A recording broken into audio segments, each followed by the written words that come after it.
శ్రీగురుభ్యో నమః. నమో దేవ్యై మహాదేవ్యై శివాయై సతతం నమః. నమః ప్రకృత్యై భద్రాయై నియతాః ప్రణతాస్మతాం. అర్చనకాలే రూపగత, సంస్కృతికాలే శబ్దగత, చింతనకాలే ప్రాణగత, తత్వవిచారే సర్వగత. జ్ఞానానందమయం దేవం నిర్మలస్ఫటికాకృతిం ఆధారం సర్వవిద్యానాం హయగ్రీవముపాస్మహే. వ్యాసం వసిష్ఠనప్తారం శక్తేః పౌత్రమకల్మషం పరాశరాత్మజం వందే సుగతాతం తపోనిధిం. ఓం ఐం హ్రీం శ్రీం శ్రీమాత్రే నమః. ఓం ఐం హ్రీం శ్రీం శ్రీమాత్రే నమః. ఓం ఐం హ్రీం శ్రీం శ్రీమాత్రే నమః. ఓం ఐం హ్రీం శ్రీం శ్రీమాత్రే నమః. ఓం ఐం హ్రీం శ్రీం శ్రీమాత్రే నమః. ఓం ఐం హ్రీం శ్రీం శ్రీమాత్రే నమః. ఓం ఐం హ్రీం శ్రీం శ్రీమాత్రే నమః. ఓం ఐం హ్రీం శ్రీం శ్రీమాత్రే నమః. ఓం ఐం హ్రీం శ్రీం శ్రీమాత్రే నమః. ఓం ఐం హ్రీం శ్రీం శ్రీమాత్రే నమః. ఓం ఐం హ్రీం శ్రీం శ్రీమాత్రే నమః.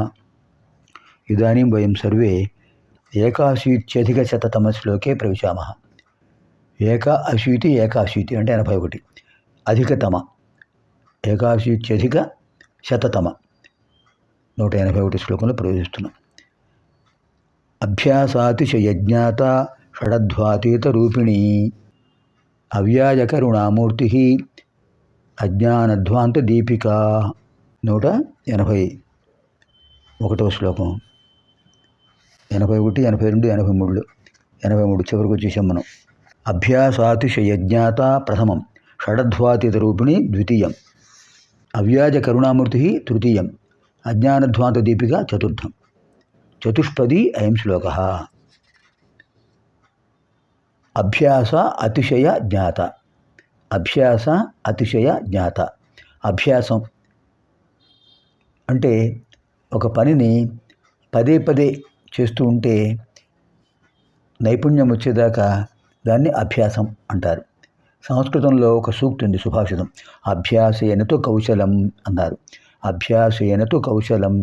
అభ్యాసం చేసే కొద్దీ నైపుణ్యం వస్తుంది. ప్రాక్టీస్ మేక్స్ పెర్ఫెక్ట్ అంటారు సరే. బాగా ప్రాక్టీస్ చేస్తే పెర్ఫెక్ట్నెస్ వస్తుంది, ఎఫిషియన్సీ వస్తుంది, నైపుణ్యం అంటారు. ఇక్కడ అభ్యాస అతిశయ జ్ఞాత. ఎంత బాగా అభ్యాసం చేస్తే అంత బాగా అమ్మవారు అర్థమవుతారండి. అమ్మవారు నామాలు అర్థమవుతాయి. అమ్మవారి నామాలు మొదటి నామం నుంచి మనం ఇప్పుడు అద్భుతమైనటువంటి 990వ నామంలోకి వచ్చాం. వినగా వినగా వినగా బాగా అర్థమవుతాయి. ఒకసారి విన్నాం కదా, మళ్ళీ రెండోసారి ఎందుకు అనుకోకూడదు. వినండి వినండి వినండి, అనండి అనండి అనండి, అనుగ్రహం పొందండి. అంచేత అభ్యాస అతిశయ జ్ఞాత. అతిశయమైన అభ్యాసం చేత, బాగా అభ్యాసం చేయడం చేత జ్ఞాత అమ్మవారి తత్వం తెలుస్తుంది.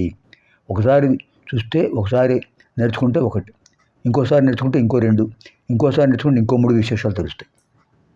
అది రత్నాకరం. షడధ్వా అతీత రూపిణి. షట్ అధ్వా అతీత రూపిణి. షట్ అధ్వా అతీత రూపిణి. 6 మార్గాలు ఉన్నాయండి. అధ్వా అంటే మార్గం. 6 మార్గాలు ఉన్నాయి. శైవం, వైష్ణవం, సౌరం, గాణాపత్యం, కౌమారం, దౌర్గం. 6 మార్గాలు. కొంతమంది శివుని మాత్రమే ఆరాధిస్తారు, శైవం. మరికొందరు విష్ణువుని మాత్రమే ఆరాధిస్తారు, వైష్ణవం. ఇంకా 3వది సౌరము లేదా ఆర్కము అంటారు, సూర్యుని మాత్రమే ఆరాధిస్తారు. 4వది గాణాపత్యం, గణపతిని మాత్రమే ఆరాధిస్తారు. 5వది కౌమారం, కుమారస్వామిని మాత్రమే ఆరాధిస్తారు. 6వది దౌర్గము, దుర్గాదేవిని మాత్రమే, మహిషాసురమర్దిని మాత్రమే, కాళికాదేవిని మాత్రమే, భైరవీదేవిని మాత్రమే ఆరాధిస్తారు. ఇవి 6 మార్గాలు. ఈ 6 మార్గాలు ఎవరిచ్చారండి? అమ్మవారే అనుగ్రహించారు. అమ్మవారే కదా అన్ని రూపాలు. ఏకోహం బహుశ్యాం, నిర్గుణ స్వరూపిణి, నిరాకారిణి సంకల్పించారట. నేను అనేక రూపాలు పొందాలి అనుకున్నారట. ఆ రూపాలే ఇవన్నీ. అది తెలుసుకుంటే ఈ అజ్ఞానం ఉండదు.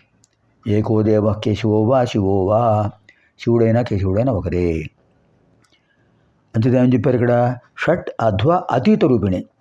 6 మార్గాలను అధిగమించిన రూపం అమ్మవారిది.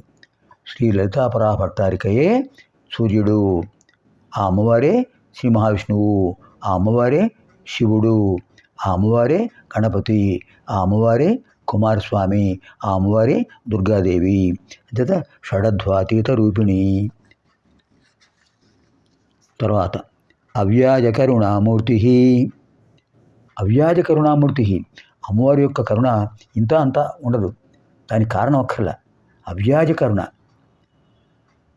వీడు నా భక్తుడు అంచేత వీడిని అనుగ్రహిస్తాను అని అనుకోరట. ఎవడు ఆర్తితో ఉంటాడో, ఎవడు బాధల్లో ఉంటాడో వాడిని రక్షించడం కోసం అమ్మవారు వెంటనే వచ్చేస్తారు. అది అవ్యాజ కరుణామూర్తి అంటే. అంటే ఎటువంటి నెపము లేకుండా, ఎటువంటి కారణము లేకుండా, భక్తులు ఆర్తితో ఉన్న, భక్తులు కాని వాళ్ళైనా సరే వాడు ఆర్తితో ఉంటే వాడిని రక్షిస్తారు. కరుణా తరంగిణి, అరుణాం కరుణా తరంగితాక్షిం అన్నారు ధ్యాన శ్లోకాల్లో వ్యాసులు వారు. అంటే అమ్మవారు అవ్యాజ కరుణామూర్తి, అనంతమైన హద్దులు లేనటువంటి, ఏ కారణము అక్కర్లేకుండా నిష్కారణంగానైనా సరే కరుణా వర్షితురాలు, కరుణా వర్షిణి, కరుణా తరంగిణి, కరుణ వర్షింపజేస్తారు. అటువంటి మూర్తి స్వరూపం వారు అవ్యాజ కరుణామూర్తి. ఎంత అద్భుతమైన రూపం అండి. అజ్ఞానధ్వాంత దీపిక. అజ్ఞానధ్వాంత, ధ్వాంత అంటే చీకటి.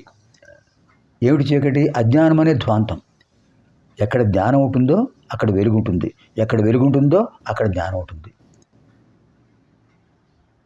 రజ్జు సర్ప భ్రాంతి ఇంతకుముందు చెప్పుకున్నాం, ఒకసారి వినండి. రజ్జు సర్ప భ్రాంతి. రజ్జు అంటే తాడు, సర్ప అంటే పాము. రజ్జు సర్ప భ్రాంతి.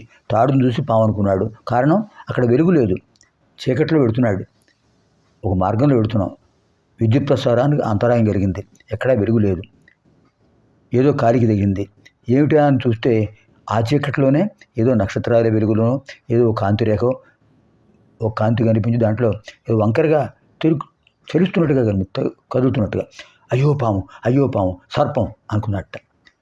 ఈలోపు ఒక మిత్రుడు అటుస్తున్నాడు, వాడి దగ్గర ఒక కరదీపిక ఉంది, కరదీపిక టార్చ్ లైట్, కరదీపిక ఉంది. ఆ కరదీపిక చూపించి ఏంట్రా భయపడుతున్నావు అంటే, అయ్యో చూడు చూడు కింద పాముంది అని వణికిపోతున్నట్ట. వాడు ఆ కరదీపిక కిందికి చూపించి రే చూడు ఏముందో అని అంటే, తాడు, వంకరగా ఉన్న తాడు. ఇది రజ్జు సర్ప భ్రాంతి, అది అజ్ఞానం. వెలుగు లేకపోవడం కదా, చీకట్లో ఉన్నాడు కనుక అజ్ఞానం. అజ్ఞానం దుఃఖానికి కారణం, జ్ఞానం సంతోషానికి కారణం. అంచేత అజ్ఞానము జ్ఞానము దుఃఖానికి సుఖానికి కారణాలు. అమ్మవారు అజ్ఞానం అనే చీకటిని పోగొట్టే దీపిక, దీపం లాంటి వారు. దీపం జ్యోతి పరబ్రహ్మ, దీపం జ్యోతి పరబ్రహ్మ అమ్మవారి స్వరూపం అది. దీపం సర్వతమోపహం, దీపేన సాధ్యతే సర్వం, దీపలక్ష్మి నమోస్తుతే. అటువంటి వారు అమ్మవారు. అజ్ఞానధ్వాంత దీపిక, అజ్ఞానం అనే చీకటిని పోగొట్టే ఒక దీపిక అమ్మవారు. అలాంటి అమ్మవారికి నమస్కారం. ఆ అమ్మవారి అనుగ్రహం ఉంటే అంతా వెలుగే, అంతా జ్ఞానమే, అంతా సంతోషమే. ఓం ఐం హ్రీం శ్రీం అభ్యాసాతిశయజ్ఞాతాయై నమో నమః. ఓం ఐం హ్రీం శ్రీం షడధ్వాతీతరూపుణ్యై నమో నమః. ఓం ఐం హ్రీం శ్రీం అవ్యాజకరుణామూర్త్యై నమో నమః. ఓం ఐం హ్రీం శ్రీం అజ్ఞానధ్వాంత దీపికాయై నమో నమః. స్వస్తి.